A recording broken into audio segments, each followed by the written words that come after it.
Brace yourself.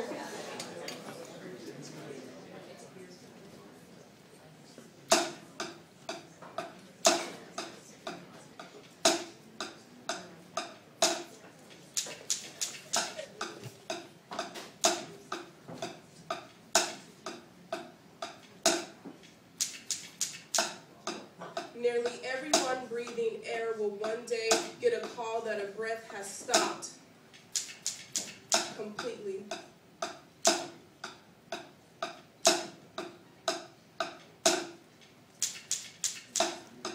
They will awaken from the best night ever into the worst day imaginable.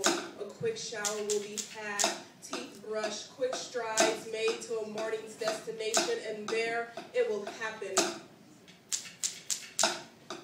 Many have imagined that day. Some have been forewarned. Nonetheless, a phone will ring. A door will be knocked on. A mailman's footsteps will approach, and that surreal moment will become real. I'm sorry. I hate to. I don't know how else to say it, but Earth hung himself last night. Lydia was in a real bad car accident. Frank was a damn good soldier. James had a stroke and someone broke into Evelyn's apartment. I'm so sorry to tell you, but he, she, they didn't make it. Death. Dying. Dead. Frail, broken bodies leaned over the casket, and they shivered. The man in the casket was no longer the man in the casket. The corpse, the absence, the void. The man in the casket was just a lifeless body. A lifeless body waiting for fire, and vomiting fluid drip from his deflated mouth. The skin on his fingers was rigid and stiff. The kiss to his forehead was cold. When casket closed, she tried to hold on to forever. She filled empty space with objects, jack bottles, vehicles, moccasin, videotapes, polo shirts, pictures, album collection, memories. She tried holding on to the seconds of minutes, holding on to the hours of weeks, holding on to the days of last year's months. She tried holding on to time, but days decayed, change, molded time, and even refrigerators can't preserve memory. So what's next? We're just left behind, wondering, mourning, knocking on concrete doors saying, "Come back, Adrian. Wake up, Jasper. Come back, Akila. Wake up, Aunt Anna. Come back, Tremaine and Tremaine. Wake up, Lonnell. Come back, Richaline. Wake up, Pete. Come back, Joyce Lee. Wake up, baby Jovan. Come back, William. Wake up, Larry. Come back. Wake up."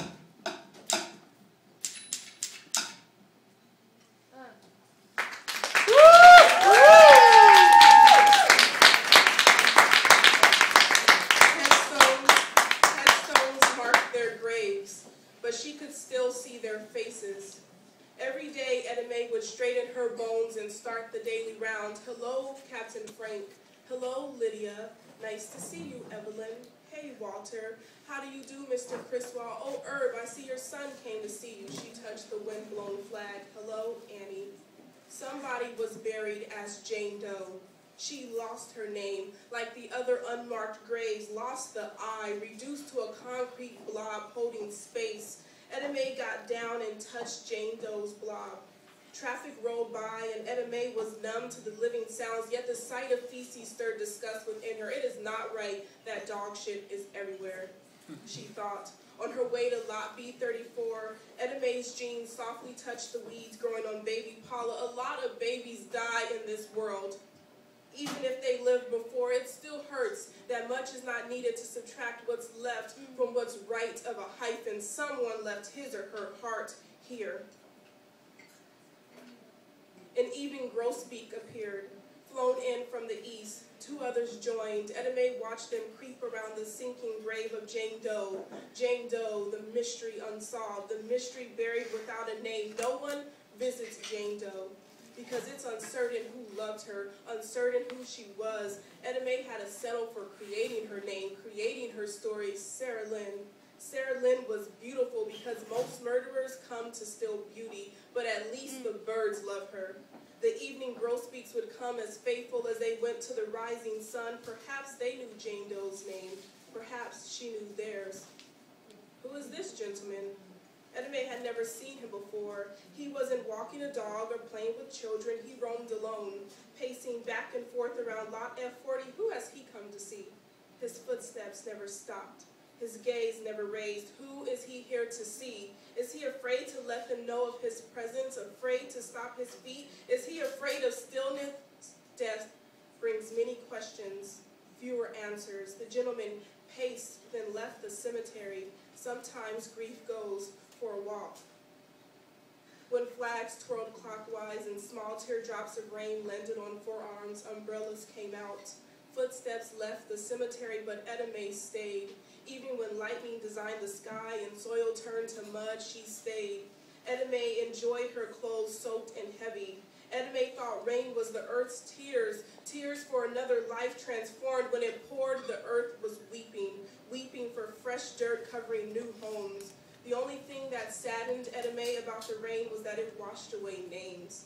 Names printed behind plastic cases when a headstone was not used. Walter's name was already fading away, caught in a portal between remembered and not. Etta Mae splashed in the puddles forming on the cemetery's pathway when she noticed that lady who spoke to her was still there. Once Etta Mae saw her face, she remembered that lady, Baldwin's widow.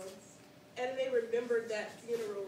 She remembered staring at that woman's almond-shaped face. Her cocoa-colored skin was mesmerizing, and the lines on her cheeks let Etta Mae know that that face once wore a consistent grin. Now here she was, still holding on in a cemetery without so much as an umbrella above her head. Etta Mae Underwood was her reply to Prudence. The women stared into each other's eyes. The post-introduction silence was broken by Prudence. Well, Etta Mae, I see you here a lot. And at first I thought you worked for the cemetery, but now something tells me you don't. Well, I don't want to be rude, but why is it that you go around picking up shit and with your bare hands, and why is it that you never smile? And, well, Prudence, why is it that you never smile? Oh, because I'm grieving, Prudence replied. Grief is no reason for frowns. Oh yeah, then why you always frowning? Because my face is stuck this way. I feel happy sometimes, but my face won't change. It's stuck. I'm stuck. Stuck, Prudence said. Now that doesn't make any sense. Well, it's all the sense I got. All I know are these 10 acres and my friends that live here. Who do you know buried here? All of them. You knew all these people. I know them now.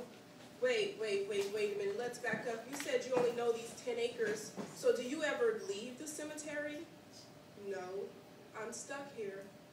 But isn't living in the cemetery against some law, Prudence asked? The dead have few laws. So you're just stuck here in the cemetery? Yes, I'm stuck. Well, who is making you stay? Nobody that I know of. I just feel like I can't move.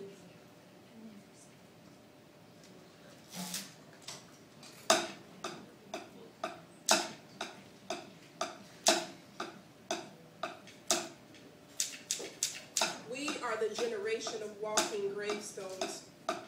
Black ink filling the void of lost blood. Thousands of wrists now bleed. R.I.P. attempting to make permanent revolts against memory. Artifact bodies weeping silently. Grief, it can never be a beginning, middle, end story.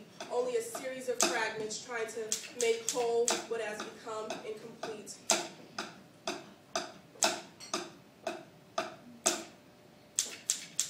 And it's not like the pain disappears completely. It's still there in the silence of the night, in the moment waiting for just the sound of peep.